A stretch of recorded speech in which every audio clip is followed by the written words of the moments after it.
Hello and welcome back to Mods. Today we're going to be doing the second part of the Flywheel Blaster tutorial, and today we're going to be looking at the internals. Okay, so here is the blaster. Now we will be opening it up, which we just take out the screws on both sides. We can begin with that battery cover, and on this one I will just show you how it looks, because this is an already modified blaster.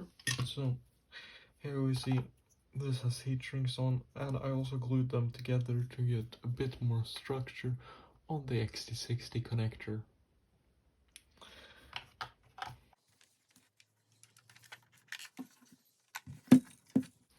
Flipping it over, we can see this is a panel I put on for select fire, although that kit did not work for me especially well, so I just put in full auto kit instead,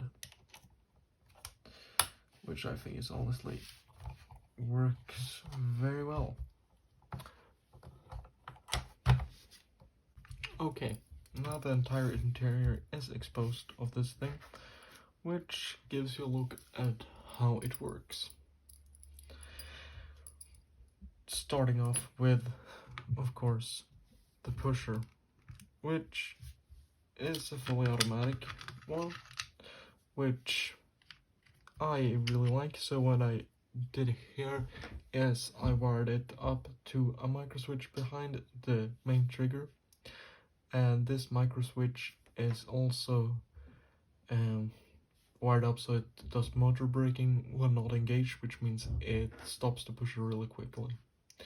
So what this does is basically push starts into the flywheel cage where the wheels of course are spinning, and here I put a 42.5mm gap flywheel cage, which I think is really nice, as well as some Mercury Crusher wheels, black.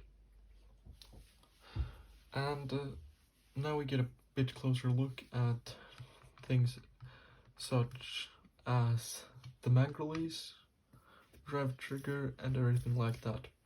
Places I would suggest to lube is rev trigger, trigger, and mag release to make it smoother, and maybe a bit in the pusher itself. And here we see that 1 amp on-run switch I was talking about, which is really nice. Make this big satisfying clicks. And behind that is a purple, one of those 3D printed ones where you can put the switch where you just glue it in, and that's honestly very easy because you don't have to create a mold yourself with like epoxy and such, which makes the process easier. And then we have going up, this is a battery counter, which you just plug in the red and black wires into the battery itself, and then that's it. And what we do for the rev trigger is we put one black wire, negative wire, going straight to the motor, so that's already on, and then the positive wire going to the on-run switch, and wiring it so when you click it in, the pulse goes through to the flywheels, and so they rev. And here, for the switch here, we do the same with the black, although we put another wire so that when the switch is not engaged, there's also a black wire going to the other side of the motor where the positive would usually go. This causes motor braking, which means the motor just stops faster. And that's really good for the pusher, as you don't want it to like slowly slow down and like fire off more darts than you would want. And up here is where you kind of want to put your wires so they're out of the way of the pusher, and then kind of behind and all around here, and try to not get too much in the way of the trigger so you can still pull it. Further up, I would suggest buying like a bridge like this to actually get the thicker wires underneath, since the bridge already included is for like tiny wires and will not really hold for bigger wires such as 18 gauge, which are being used. You get a lot of dust in these after a while from darts, and they build up on the flywheels, but don't be worried about that since that actually gives greater performance as it makes them slightly bigger. Yeah, and that's basically it. And it's important to remember that you should always use heat shrinks wherever possible, and try not to make them contact each other, any of the parts. And what's also important, as I will show you right now, is that it's not really important, but you can do it, and that's putting the wire in the middle of the flywheel cage instead of up or down. I will just screw it off now so you can see.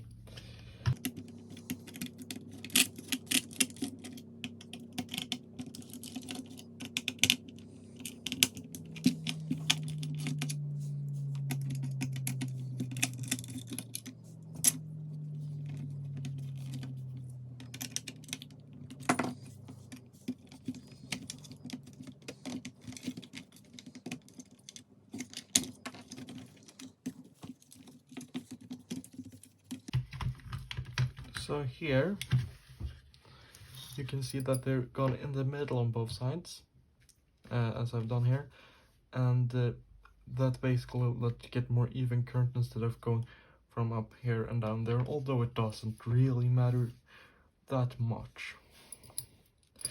And then you can see on these flywheel cages you also have these holes here you can put like bolts through and then push the flywheels out, which is really nice. And remember to take it easy just when putting in the screws for motors. I have the Krakens and they have neodymium magnets, which means the screws will be slightly pushed towards flywheel and motor when putting them in, but just take it easy and it shouldn't be a problem. You can also remove this little piece of pipe, which could allow for more performance, but it's not guaranteed. I even have extended piece of pipe in the front here, not this thing because that doesn't help at all, that's just cosmetic, but inside it there's a small piece like this, and that's just for further guide, but it does drop some performance as the dart can hit it a bit. You can remove it, although I wouldn't, since there is a slight chance it could get stuck there, although very small. It could happen. Now let's just assemble the blaster, and I can basically show you some things you could add to the blaster as seen here to make it like feel and look better. Okay, for some things you could put in place for more customization is a grip here, which I kind of like. I have a video on this, you can go and check it out, which just helps you hold the plaster. You can put something like in the front to make it look cooler, muzzle. I suggest buying this rev trigger.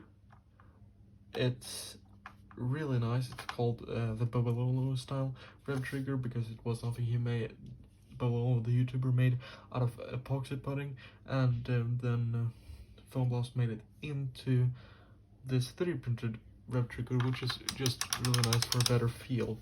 And then the Worker extended mag release is also really nice because you can now take them like this and pull the mags out instead of like putting your middle finger at them pushing, even though you can still do that, and that's really nice.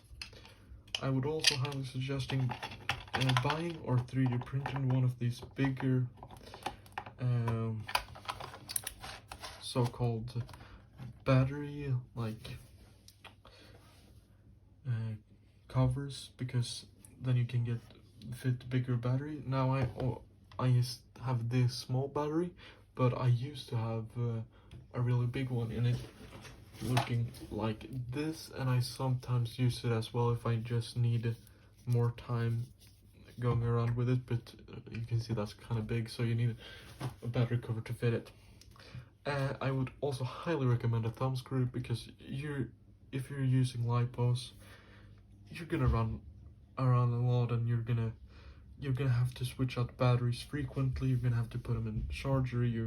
It's very nice to just have that, so you can just screw it in and screw it up, and then you can just charge it and then get going again without needing like a Phillips head screwdriver or whatever it's there. I would also suggest printing one of these or buying, and they're just extended mag well, which just makes it slightly easier to put in a magazine, although not necessary. I also put my logo on here just for some personal, making it more personal, and I therefore sanded off the Nerf logo behind to make it look better.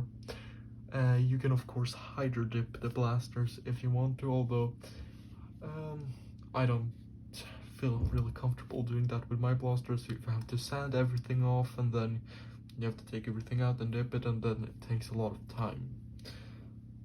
But that are some things you can do.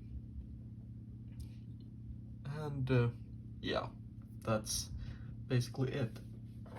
There is also this thing which I use, which is an extended grip, which is really important for some blasters like the Strife, which I know are designed for kids, but you know, if you're gonna play around with it as a bit when you're older, this is really nice because you actually get the full like grip down there instead of it stopping up here, which is just really nice. Well, thanks for watching. I hope to see you next time, and if you're interested, here's my merch. You can check it out on my website.